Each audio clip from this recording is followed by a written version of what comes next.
Welcome to the Thinking Cast, and today we're going to discuss A Room with a View by E.M. Forster. It's a delight to be here. This is one of those novels that it has a bit of a deceptive reputation, I think. Oh, definitely. It's often pigeonholed as this light, fluffy comedy of manners, right? A sweet Edwardian romance. Exactly. I think the Merchant Ivory film, which is beautiful, by the way, sort of cemented that image. It's so lush and visual. But when you really get into the text itself, you realize that underneath all the tea parties and the Baedeker guidebooks, there is this surprisingly fierce philosophical battle going on. That's the exact vibe I got rereading it for this. On the surface, sure, it's about a young woman, Lucy Honeychurch, who goes to Italy and has to figure out who she's going to marry. The classic setup. The classic setup. But the stakes feel incredibly high.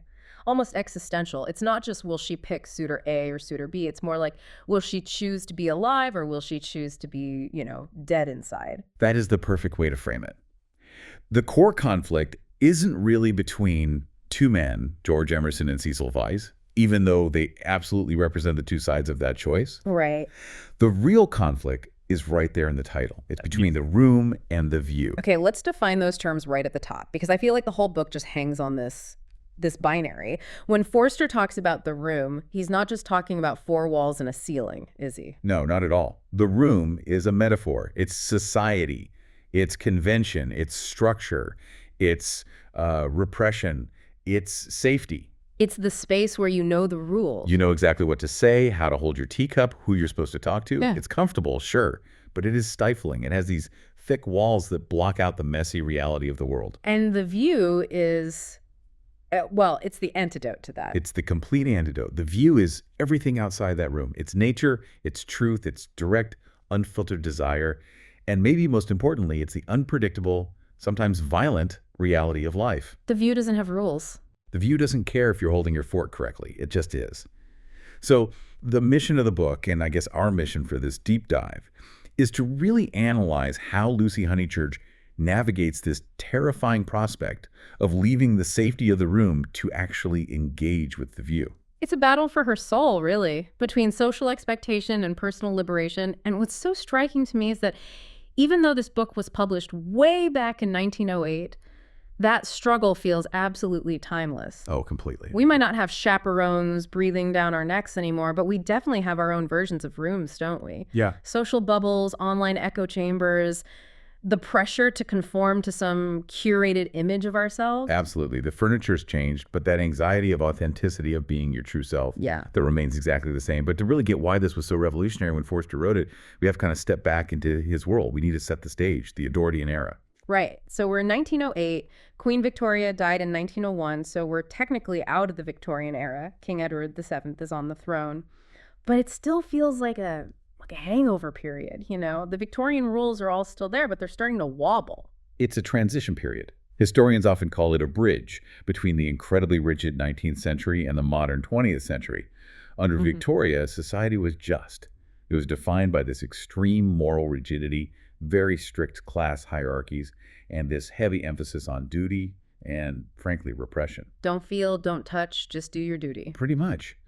But by the time we get to these Edwardian years, roughly 1901 to 1910, you can see cracks appearing everywhere. The middle class is rising, becoming more wealthy and powerful. The suffragette movement is active and very vocal. There's this sense that the old order, the old hierarchies are being dismantled, even if people at the top are desperately trying to hold on. And that tension is where Forster seems to thrive. He's writing right on that fault line. He is. And he wasn't just an observer. Forster himself was a key figure in challenging those old values. He was a member of the Bloomsbury Group, which is, a name that gets thrown around a lot. Right, with people like Virginia Woolf and John Maynard Keynes. It's usually shorthand for intellectual bohemian types.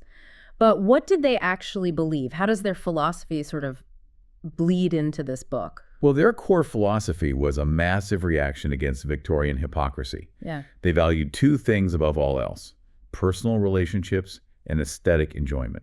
They truly believed that the truth of a human connection was infinitely more important than the social structure that was supposed to contain it. Forster's famous motto from Howard's End, right? Only connect. Only connect the prose and the passion. And live in fragments no longer. Precisely. That is the Bloomsbury ethos in a nutshell, and it is the absolute driving force of A Room with a View. Forster is obsessed with this idea of connecting person to person, soul to soul, despite these massive walls society puts up to keep people apart. And this book was deeply, deeply personal for him, wasn't it? Our research shows that he actually traveled to Italy with his mother in 1901, which is a pretty direct parallel to Lucy traveling with her cousin Charlotte. It mirrors it very closely. Forster at the time was a young man really struggling with his own identity. He was gay in a time when homosexual acts were not just socially ruinous, but illegal. So he lived with this profound sense of repression. A profound sense of repression and self-deception. So when we see Lucy Honeychurch lying to herself, just completely unable to admit what she wants or who she loves, we are absolutely seeing a reflection of Forster's own internal struggle. I found the history of the draft so fascinating. He didn't just sit down and write this in one go. He started it in 1901, right after that trip, with these drafts called Old Lucy and the New Lucy novel. But he put it away for years. He didn't publish it until 1908. And those early drafts were, well, they were significantly different, darker apparently. The ending wasn't as optimistic. And our research suggests he actually had to sanitize the novel to get it published. Sanitize it how? There was originally a scene with a much more overt homoerotic charge between two of the male characters, specifically Mr. Beebe and George Emerson in the bathing scene, that he had to suppress. So when we read the final version, we have to understand there's this whole other layer of hidden identity, a love that dare not speak its name, just sort of vibrating beneath the surface of the text. That context just adds so much weight to the story. It's not just a romance, it's a plea for the right to exist authentically. It really is. So let's dive into the narrative. We start in Italy, Florence, the pension Bertolini. A pension being a boarding house, basically. And the Bertolini is the perfect symbol to start with. It's an English colony plopped right down in the middle of Italy. It's described almost like a fortress, isn't it? You go all the way to Italy, but you stay in a place run by a Cockney landlady. You're surrounded by portraits of Queen Victoria. You're eating English food, and you're only speaking English. It's the ultimate room. You travel 1,000 miles just to stay in the exact same place you left. It's the refusal to engage with the other. And the primary tool for that refusal is the Baedeker guidebook. The Baedeker. This is such a huge symbol in the first part of the book. For anyone listening who might not know, Baedeker was the brand name for the premier travel guidebooks of the era. It was like the Lonely Planet or TripAdvisor of its day, but Forster seems to have a real vendetta against it. He treats it not just as a book, but as a filter on life. The Baedeker tells you what to look at, how long to look at it, and arguably how you're supposed to feel about it. It creates a barrier between the tourist and the actual experience. So if the Baedeker says, this fresco is magnificent, you just nod and agree. You nod and say magnificent. Yeah. You aren't reacting to the art, you're obeying the book. It's the difference between seeing something and verifying it. It really does remind me of people today who go to a concert and watch the whole thing through their phone screen. They're recording the experience, not having it. That is perfect modern analogy. And Lucy is trapped in that Baedeker mindset. She is a tourist of her own life, not a participant. Until the inciting incident happens. The room swap. Okay, so the premise is simple. Lucy and her chaperone, her older cousin, Charlotte Bartlett, arrive at the pension. They were promised rooms with a view of the River Arno. Instead, they get rooms looking into a dingy courtyard, a room with no view. A social disaster. They have been slighted. They're complaining about this at dinner, and suddenly this old man, Mr. Emerson, interrupts them, just leans across the table and says, I have a view. My son George has a view. You can have our rooms. Now, to our modern ears, that sounds like a perfectly kind, generous offer. Here, take my better room.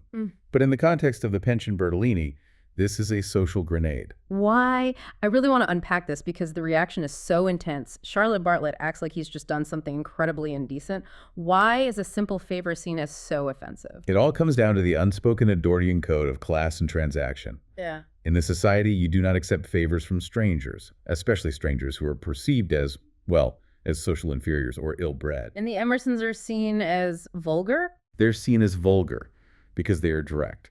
They didn't go through a third party. They didn't wrap the offer in layers of polite hesitation and, oh, I can pause it. They just offered it. So it's the lack of wrapping paper that's the real problem. Precisely.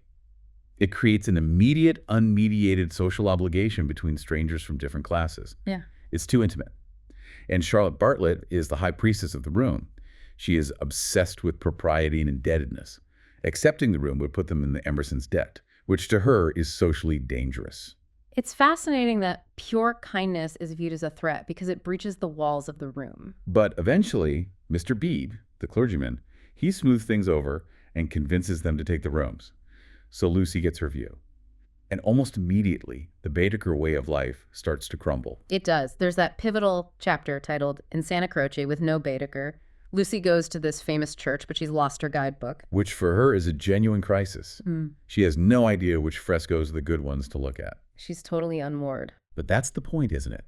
Without the guide, she's forced to rely on her own taste, her own eyes, her own feelings. She's kind of naked in front of the art. And it's in this vulnerable state that she runs into the Emersons again. And Mr. Emerson, the father, he just continues to be this disruptive force. He's loud in the church, he's irreverent, but he says something to Lucy that really sticks. He tells her to stop trying to be so tactful and just be honest. He invites her to embrace the yes of life. Mr. Emerson is the mouthpiece for Forster's humanism here. He sees that Lucy is suffocating under all these layers of convention. He wants her to break the glass. But words aren't enough. Lucy needs a real shock to the system, and she gets one in the Piazza della Signoria. The murder scene. This is such a jarring shift in tone. We've been dealing with tea and frescoes and social awkwardness, and suddenly we are in the middle of a violent, fatal altercation. And it happens with terrifying speed. Lucy is just walking through the square. She's feeling a bit melancholy, a bit world-weary in that particular teenage sort of way. She's just bought some photographs of famous artwork. And then two Italian men get into an argument over a debt. And one of them gets stabbed. Forster's description is so visceral. He writes that a stream of red came out. It's not stylized movie violence, it's biological. It's the intrusion of the real. Death, blood, the physical body, it just crashes into Lucy's sheltered, abstract world. Something happened to the living, Forster writes. It's undeniable. And what is Lucy's reaction? She faints. The reality is just too much for her system to process. She faints. And as she falls, she drops her photographs. Now, this is a crucial symbolic moment.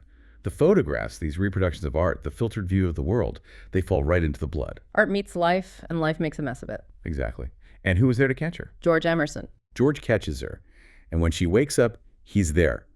He picks up the photographs, sees they're soiled with blood, and what does he do? He throws them into the River Arno. He rejects the soiled art. He's rejecting the Baedeker version of the world. He chooses the reality of the moment, messy as it is. And that's the moment they're bound together. They've witnessed death.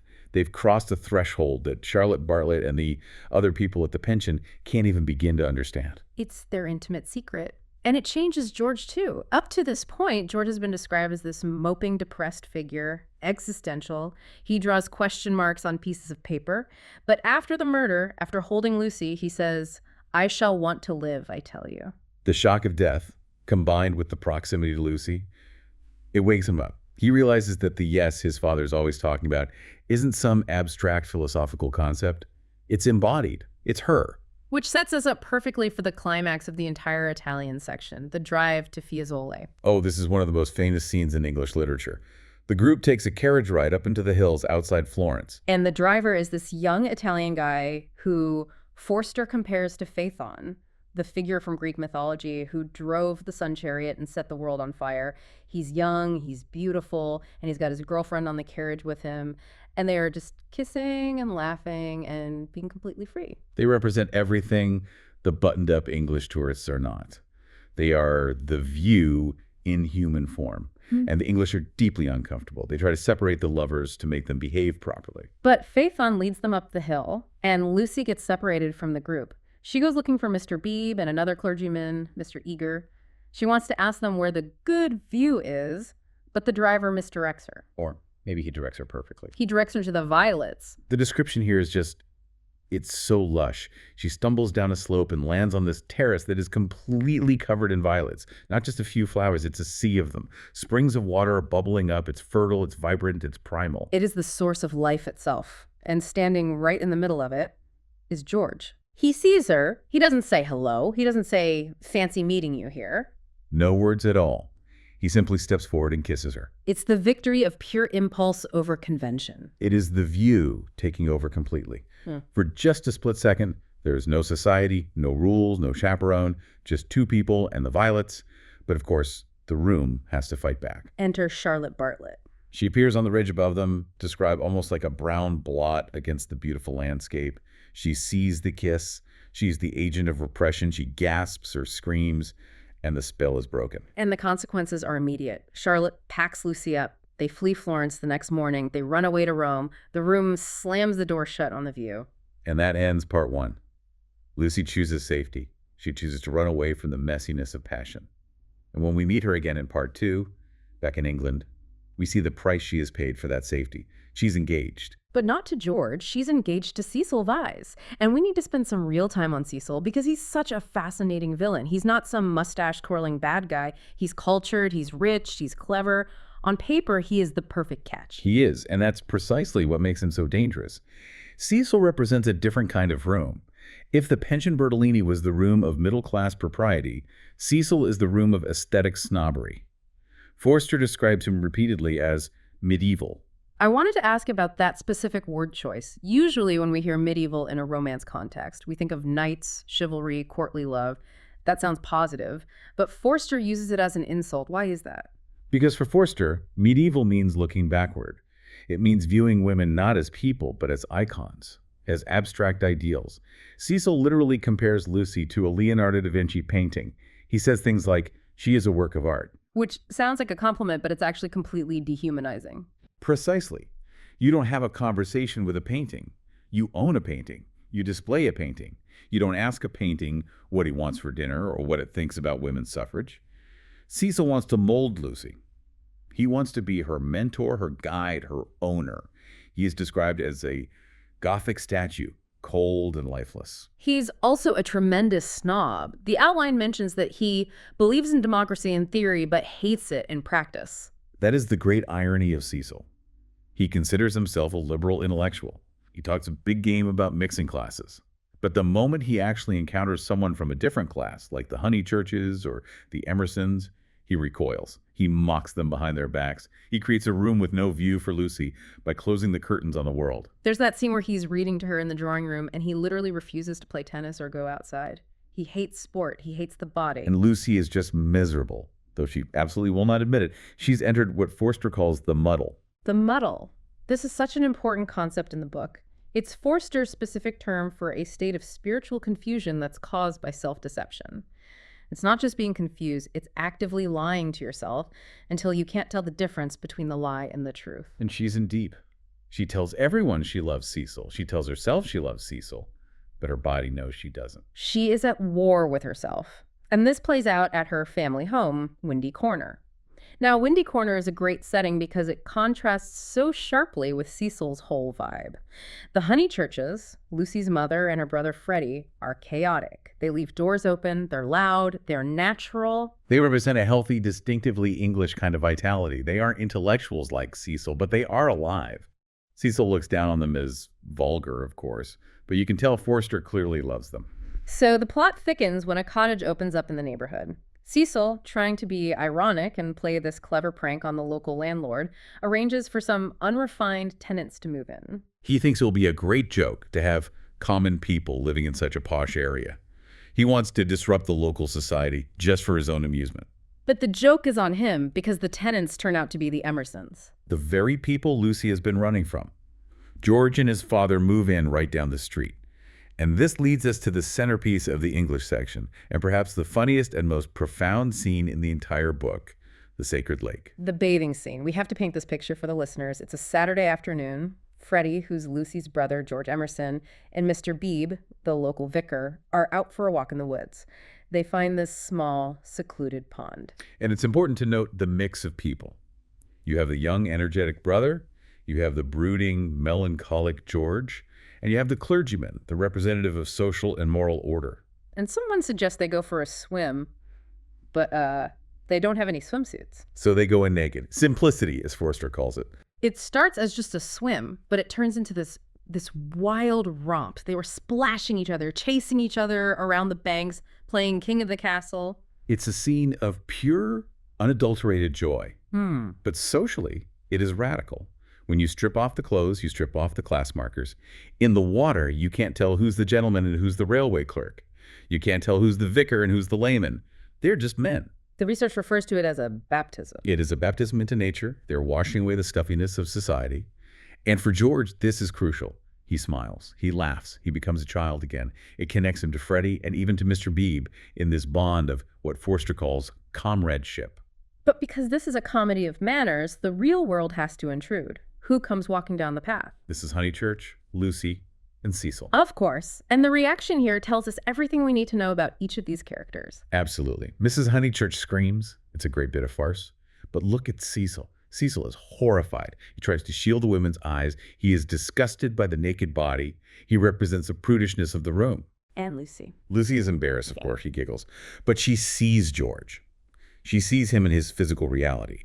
She sees that he is flesh and blood. And this contrasts so violently with Cecil, who she sees as a statue. This moment forces Lucy to confront the whole theme of the body. Let's dig into that theme. The body versus the medieval lady. Society, which is represented by Cecil and Charlotte, wants women to be abstract ideals. They want medieval ladies, these beings who inspire poetry and art, but who don't have physical needs or desires. But the Emersons, and by extension Forster, they insist on the holiness of the body. Mr. Emerson has this wonderful philosophy, which was likely inspired by real-world thinkers like Edward Carpenter or Walt Whitman, that love is of the body. It's a complete rejection of that old Christian duality that says the spirit is good and the flesh is bad. Mr. Emerson says you can't have one without the other. They are integrated. And Lucy is struggling to integrate this. We see the struggle expressed in her music. Yes. The piano. This is such a great character detail. Yeah. Lucy plays the piano, but she doesn't just play polite little tunes. She plays Beethoven. And Mr. Beebe makes this very insightful observation early in the book. He says, if Miss Honeychurch ever takes to live as she plays, it will be very exciting. What does he mean by that? He means that when Lucy is at the piano playing Beethoven, she releases all her repressed passion. She plays with storm and tragedy and victory. She is a hero at the keys. But then she closes the piano lid and she goes back to being this demure, polite girl who says, yes, thank you, and no, thank you. The music is her view, but her life is the room. And Cecil notably hates it when she plays Beethoven. He does. He asks her to play Schumann instead. He wants something more controlled, more sentimental. He can't handle the raw emotion of her Beethoven. He wants to curate her soundtrack just like he wants to curate her life. So the pressure is just building and building. George is now physically present in her neighborhood. He kisses her again in the garden, a second kiss in the shrubbery, which is less romantic and much more desperate. And Lucy is furious, or at least she thinks she is. She feels all her defenses crumbling. She feels the muddle closing in. She lies to George. She lies to Cecil. She lies to herself. But finally, she has a moment of clarity. And interestingly, it's not triggered by George directly, but by Cecil's own intolerable behavior. The breakup scene, this is one of the most satisfying moments in the book. They're in the drawing room, and Lucy finally just snaps. She sees Cecil for exactly what he is, and she delivers this devastating line. She says, you wrap yourself up in art and books and music and would try to wrap up me. I won't be stifled. It won't be stifled. It's the cry of the modern woman. It is. She realizes that being a work of art is just a form of death. She wants to be a person. She tells him she wants equality and comradeship, not to be protected and molded. She just dismantles his entire worldview in about 5 minutes. But here is the tragic twist of the muddle. She breaks up with Cecil, but she doesn't run to George. No, she's still terrified of the view. She breaks off the engagement, but she tells everyone it's just because she and Cecil weren't compatible. She vehemently denies, even to herself, that George has anything to do with it. She decides to run away again. She plans a trip to Greece with the Miss Allens, 2 elderly spinsters. She is literally trading one room for another. She's on the path to becoming a spinster herself, traveling the world with a Baedeker, shutting down her heart completely. She is on the brink of becoming Charlotte Bartlett. That is her fate if she gets on that boat to Greece. A life of dry, dusty respectability. But she has one last appointment. She has to go to the rectory to sort out some travel logistics with Mr. Beebe. And who does she find there instead? She finds Mr. Emerson, the father. This scene is the emotional and moral core of the entire novel. Mr. Emerson is old, he's physically frail, but his mind is as sharp as ever. It's a spiritual intervention. It is. Lucy tries to maintain her polite facade. She tries to lie to him. But Mr. Emerson operates outside of all those social conventions. He looks right through her. It's like a spiritual X-ray. And he challenges her. He tells her flat out, you are in a muddle. He tells her that by denying her love for George, she is committing a sin against life itself. He uses this incredibly powerful phrase. He says she is marching with the armies of the benighted. The armies of the darkness.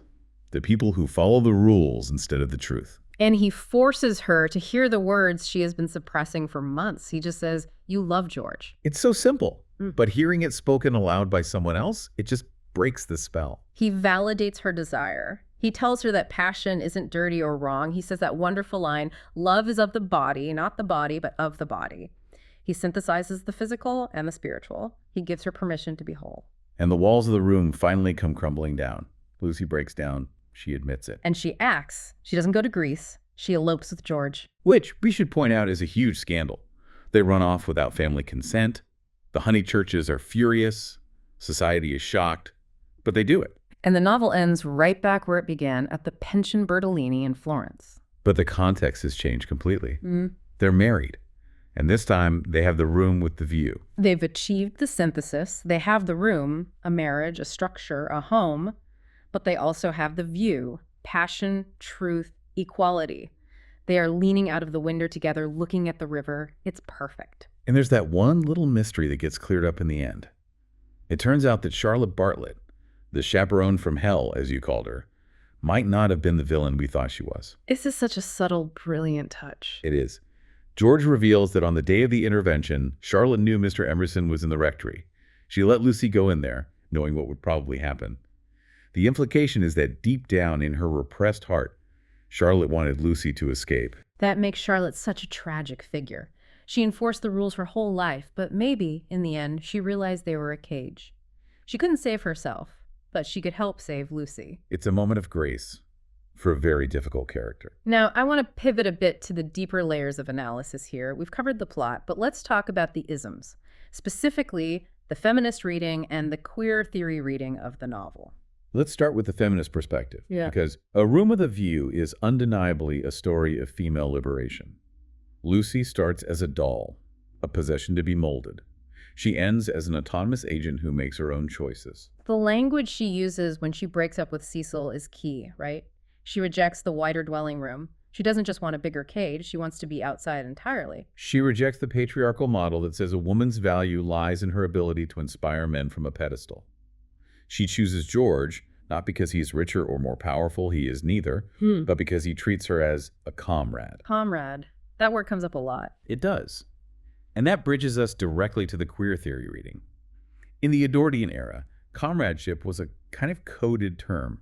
It was associated with writers like Walt Whitman and Edward Carpenter, and it signified this intense, democratic, and often homosexual affection between men. And since we know Forster was gay and closeted, we have to look at how that experience informs the text. And the Emersons are the key.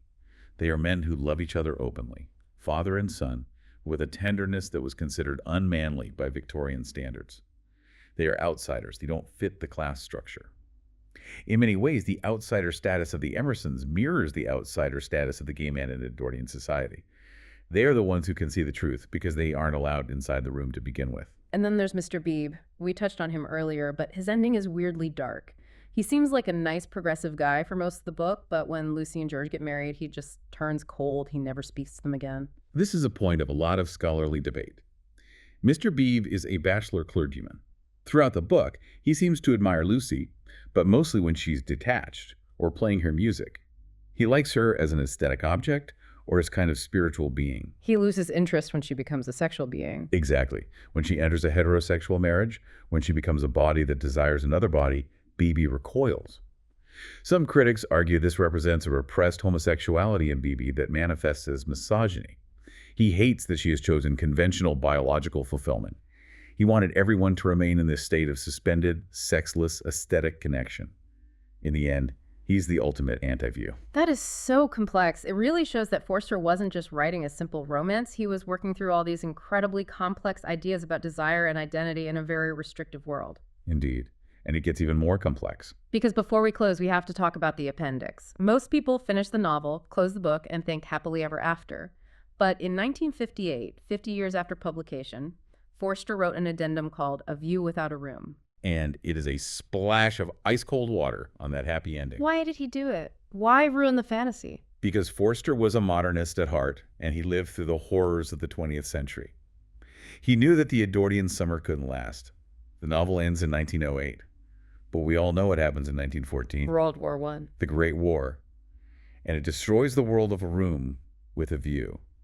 In the appendix, Forster sketches out the future for Lucy and George, and it's grim. George, being true to his character, becomes a conscientious objector. Which makes perfect sense. He would never fight for a room he doesn't believe in. But the consequences are severe. He loses his government job on the railway. He's ostracized. They struggle financially. They lose Windy Corner. They lose the room. And then the real kicker, George cheats on Lucy. He has an affair with his secretary. It's a sordid, mundane, realistic detail. The perfect romance is tarnished by the messiness of real, long-term life. It's heartbreaking. But is it a tragedy? That's the question Forster leaves us with. By the end of the appendix, they are old. They don't have a home. They're moving from place to place. They don't have the room. But they are still together. They're still married. They have survived the war, the infidelity, the poverty. So they still have the view. Exactly. Forster strips away everything else, the comfort, the money, the class status, the perfect romance. All that is left is the connection between two people facing the world together. It's not a fairy tale ending, it's a realistic one. It suggests that choosing the view is hard, it costs you everything, but it is still the only way to truly live. Wow. That is incredibly profound. It changes the whole message of the book from love conquers all to something more like authenticity survives, but at a price. It bridges the gap between the optimism of 1908 and the hard-won realism of 1958. So bringing this all home to our listeners today, A Room with a View is over a century old. We don't have Baedekers, we have influencers, we don't have chaperones, we have seen receipts on our messages. Why does this story still matter so much? Because the muddle is eternal. We are constantly tempted to live in the room, to do what is expected, to curate our lives for an audience, to suppress our messy, inconvenient desires in favor of a smooth, acceptable surface. We're terrified of being ill-bred or cringe or just plain wrong. The book challenges us to ask ourselves, where are we lying to ourselves? Where are we choosing safety over life? Are we looking at the world through a screen, a guidebook, a filter? Or are we brave enough to throw the photographs into the river and stand in the violets? It's a call to arms for the soul. It asks us to trust our own feelings even when they are inconvenient, especially when they are inconvenient. And to remember Mr. Emerson's advice, love is of the body. Live in the world, not in the abstraction of the world. Well, I think that is a beautiful place to leave it. This has been a true journey from the stiff collars of Surrey to the banks of the Arno. I feel like I need to go find a window, open it wide, and just breathe for a bit. I highly recommend it. Just be careful of the violets. Thanks for watching. If you enjoyed this discussion, consider liking the video and subscribing for more deep dives into the classics. Until next time.